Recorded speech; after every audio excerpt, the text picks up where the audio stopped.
The US and Brazil are the two largest exporters of soybeans. China is the world's largest importer of soybeans. Mhm. China was buying all their soybeans from the United States just as a way to kind of make it up a little bit. Like, well, we got to buy the soybeans anyway. Why not buy them from the US to keep the US China trade deficit under control so it doesn't become too politically toxic? Well, as soon as Trump threw on the tariffs, China retaliated by moving their soybean orders to Brazil, stop buying U.S. soybeans. Well, that's not a phone call. I mean, you're talking about vessels, port facilities, agriculture, trucks. How do you get the soybeans to the ports? How many do you grow? Where's the fertilizer coming from? Et cetera, et cetera. And all those parties, the shippers, the cargo, the insurance companies, and so many people involved, banks, letters of credit, it's just a lot involved. They don't like short-term relationships. They say, okay, I'll do it. I want a 5-year contract. And China said, okay. So they reconfigured all those transportation lanes to get the soybeans from Brazil. All of a sudden, you're a U.S. soybean grower. You say, well, what do? Well, we start selling them to the Netherlands because the Netherlands needs soybeans too. So now instead of shipping them from like Port of LA to Ningbo and near Shanghai, we're shipping them from Port of Houston to, I don't know, France, Marseille or someplace, or Rotterdam. So the point being, you completely scrambled all these supply chain relationships.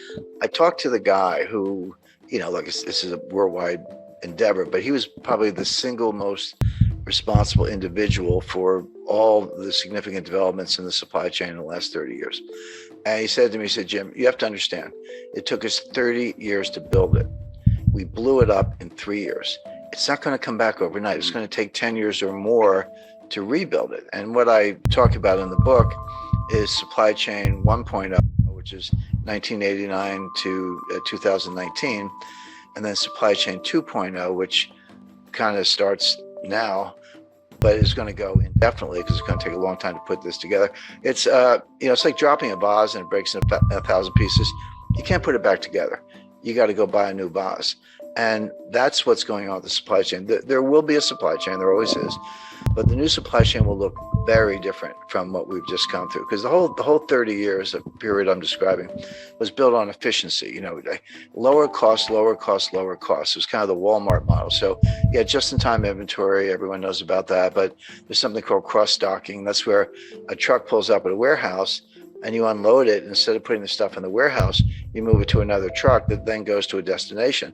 The stuff never goes in the warehouse. Inventories are very expensive. They're costly to finance. You got to move the stuff around. It's called picking. Pick the stuff off the shelf with your. I used to drive a forklift, so I know a little bit about it. And put it on a truck. I used to unload trucks too. So hey, I've got 7 suppliers.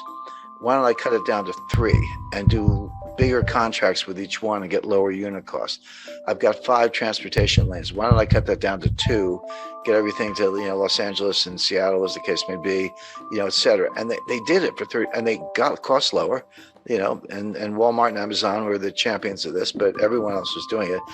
But they missed something. What they missed was that while they were getting those unit costs lower for consumers, there were hidden costs, and the main hidden cost was you were creating greater frailty. This whole system was subject to a massive breakdown. So what happens if you have 2 suppliers and they both go on strike? What happens if you have one port of entry and it's backlogged? What happens if you've got cross-docking in warehouses and there aren't enough trucks? There are 80,000. We need 80,000 drivers, Wish they'd hire them instead of these IRS agents. But the point being, it is breaking down all across the board. Now, can it be put back together? Yes, but the biggest difference between 2.0 and 1.0, this goes by different names. Janet Yellen called it friendshoring, and Macron called it a constellation of nations club, if you will. So you'll still have trading partners, you'll still have outsourcing, you'll still have transportation lanes, but it'll be members only. It'll be basically democratic, kind of liberal republics, Western Europe, the EU, of course, US, Canada, Australia, New Zealand, Japan, India, I would expect to be included. Friendly nations, but China's out. We're decoupling from them. They're decoupling from us. This isn't U.S. driven. The U.S. is participating, But this is what China wants too. Both sides are decoupling as fast as they can. China can develop its own network, maybe Central Asian republics, some Southeast Asian suppliers and so forth, but they're going to lose customers. Well, most of their customers actually in the United States. We won't buy their stuff and we won't sell them our stuff, particularly high-tech stuff. So the world's going to break, and these new clubs are going to be formed, and there will be trade and there will be transportation lanes, but it'll be much more restrictive. Now, will prices be a little higher? Yes, but it'll be more secure. So the way I describe that, if you buy insurance on your house, or I buy insurance on my house, you don't want your house to burn down. You hope it doesn't. But if it does, you don't think your insurance premiums are a waste of money. Like when you write that check, you're like, that's money well spent. When you pay higher prices for consumer goods, the delta between the old price and the new price is your insurance premium for a more reliable system. And also, there's a big national security component to this. And I talk about Russia and Ukraine and China in the book. So that's all. So how the supply, what the supply chain breakdown means. Chapter 1, Chapter 2, what caused it, and we talked about that. And 3, where is it going? What are the constraints? And we talked about that. But then my editor, who's love working with us, she said, "Well, Jim, got to be a chapter on inflation." I said, "Of course we do. The supply chain breakdown is causing a lot of the inflation we see, and I'm going to write another chapter on deflation." And everyone's like, "Wait a second, why are you talking about deflation?" That's coming next. People are not ready for it. I know the inflation's here. I buy gasoline. I shop in the grocery store. I get it. I'm not. It's persistent. It's not transitory. I understand all that, but inflation has 2 major sources. One is the supply side, which is called cost push inflation. So that's energy price shocks, the stuff we're seeing coming out of Ukraine, fertilizer shortages, strategic metal shortages,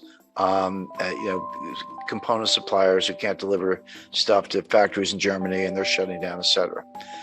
The other cause is from the demand side, and that's called demand pull inflation. Basically, it's psychological.